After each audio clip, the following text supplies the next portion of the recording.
বাংলাদেশের মিডিয়া আমি মনে করছি আপনাদেরকে আরো মেরুদণ্ড সোজা করে শক্ত করতে হবে, কারণ ভারতের মিডিয়া যেভাবে আমাদের বাংলাদেশকে নিয়ে প্রোপাগান্ডা ছড়াচ্ছে, আপনাদের কি মনে হয় ভূমিকা রাখা উচিত বাংলাদেশের পক্ষের কথা বলে, যাতে করে আমাদের বাংলাদেশের যে ইমেজ ক্ষুণ্ণ আছে এই ইমেজ ক্ষুণ্ণতার জায়গা থেকে যাতে করে আমরা কি বলে এটাকে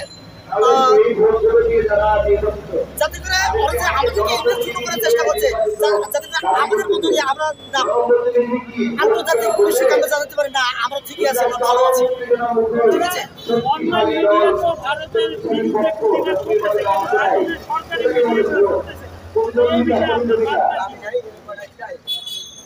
এই জন্য আমি বলছিলাম আমাদের বাংলাদেশের মিডিয়াকে আমি সম্মান শ্রদ্ধা করি, কিন্তু আমার কথা হচ্ছে হাসিনার ৫-৮ ডালার থেকে ওরা ফোকাসিং এ রাখছে, যারা কিনা হাসিনাকে ৫-৮ ওদেরকে ফোকাসিং এ রাখছে, যারা হাসিনা বিরোধী কাজ করতো ওরা কেউ ফোকাসে নাই আজকে।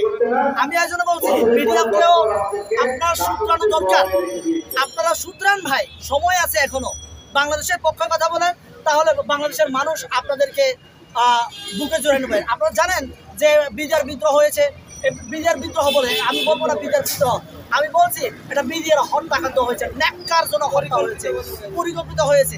এই জন্য আমাদেরকে ভারতকে ধরতে হবে, ভারতকে না ধরলে আমাদের মুক্তি নেই।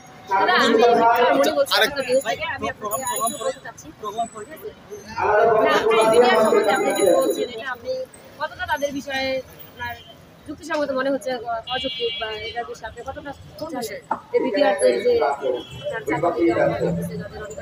না না না, আমরা আসলে আমাদের গণ অধিকার পরিষদের ব্যানার থেকে আমরা নিন্দা জানিয়েছি যে এটা আপনার শেখ হাসিনার জন্য এবং ভারতের ইন্ধনে এই কাজটা হয় না। আমরা চাই যে বাংলাদেশের আপনার বিচার হোক, যাতে করে একটা দৃষ্টান্ত তৈরি হতে পারে যে ভারত যদি আমাদেরকে আবার এরকম আমরা তাদের দোষদেরকে আমরা এভাবে শাস্তি দেব, এটা একটা দৃষ্টান্ত হোক। দৃষ্টান্ত আমরা চাই, দৃষ্টান্ত চাওয়ার জন্য আমরা কমিশন, এমন লোকদেরকে নিয়ে কমিশন করা হোক যে যারা কিনা ভারতকে তীব্র ঘৃণা করে এবং ভারতের বিপক্ষে এবং আওয়ামী বিপক্ষে, এদেরকে দিয়ে আমরা চাই প্রয়োজনীয় আলেম ওলামাদেরকে দিয়ে, যারা কিনা 15 বছর নির্যাতন চালিয়েছে ওই আলেম ওলামাদের দিয়ে। আচ্ছা দাদা, এই যে সাম্প্রতিক যে আমাদের বিজয় দিবসটা পালন হলো, নরেন্দ্র মোদী আর কি বলেছেন তারাই এই দেশটাকে স্বাধীন করেছে এটা বলছে, আপনি এই বিষয়টা আপনারা কেমন ভাবে দেখছেন? নরেন্দ্র মোদী বলছেন যে স্বাধীনটা নাকি তাদের। না না ভাই, আসলে স্বাধীন আমরা করেছি, স্বাধীনতা না, আমাদের মুখ খুলে কথা বলতে হবে, ঠিক আছে, মুখ খুলে কথা হবে। আমি এই জন্য বললাম মেরুদণ্ড সোজা করতে হবে, আমাদের মুখ থেকে মেরুদণ্ড সোজা করে দেখবেন যে ওদের কথা সব চুপ হয়ে গেছে। দাদা, ভারত যে কথাটি বলছে যে 16ই ডিসেম্বরে ওনাদের স্বাধীনতা, হ্যাঁ স্বাধীনতা এটা আমরা মাইনে নেই।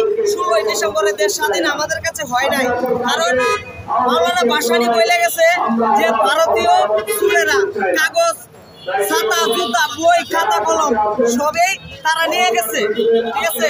তাই আমি এই প্রশ্নের উত্তর দিতে চাই, স্বাধীনতা যুদ্ধের নেতৃত্ব দানকারী বলে দাবিদার আওয়ামী লীগের কেন্দ্রীয় নেতারা কেউই স্বাধীনতা যুদ্ধে নিজের হাতে অস্ত্র তুলে নেননি, নিজেদের জীবন বলিদান করেননি, এমনকি যুদ্ধে সরাসরি অংশগ্রহণ করেননি। ভারত চেয়েছিল পাকিস্তান, পূর্ব পাকিস্তান ভেঙে দিবে, অর্থাৎ তারা সঠিক কাজ করে ভাঙছে রয়ের মাধ্যমে।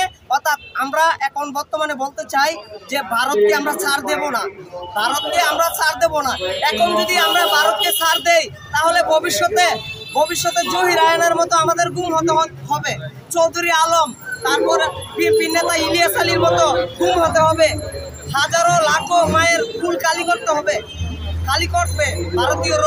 অর্থাৎ আমরা বলতে চাই, সেই যেহেতু আমি বিএনপি করি, আমি অনেকদিন ধরে গণ অধিকার পরিষদ দলের সাথে আছি, অর্থাৎ আমরা সবাই একই দলের ভাই, বিএনপি, জামাত, হেফাজত, চরমোনা সবাই আমরা একই দলের লোক, ঠিক আছে।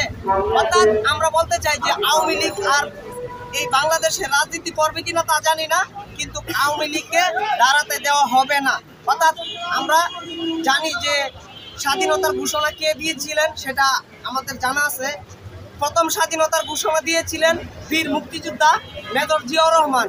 স্বাধীনতার ঘোষণা I major Zia, head of the professional regulation government to Bangladesh, do hereby declare war of independence against Pakistani opposition এটাই ছিল স্বাধীনতার প্রথম ঘোষণা, যে ভারতীয় র এবং পাকিস্তানিরা এই স্বাধীনতার ঘোষণাটা ক্যান্সেল করে দিয়েছিলেন।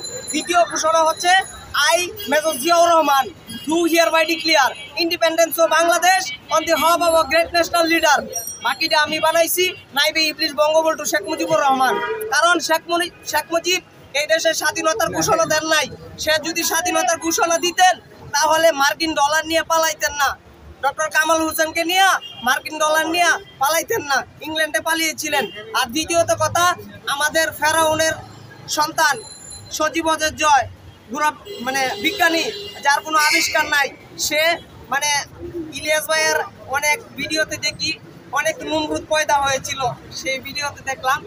ওই নমরুদেরও পয়দা হয়েছিল এই সেনাবাহিনীর অধীনেই হয়েছিল, পাকিস্তানি। অর্থাৎ আমরা বলতে চাই যে বাংলার মাটিতে আওয়ামী লীগ পতাকা ধরার টাইম পাবে না আর, কারণ আমরা অত্যাচারিত হয়েছি।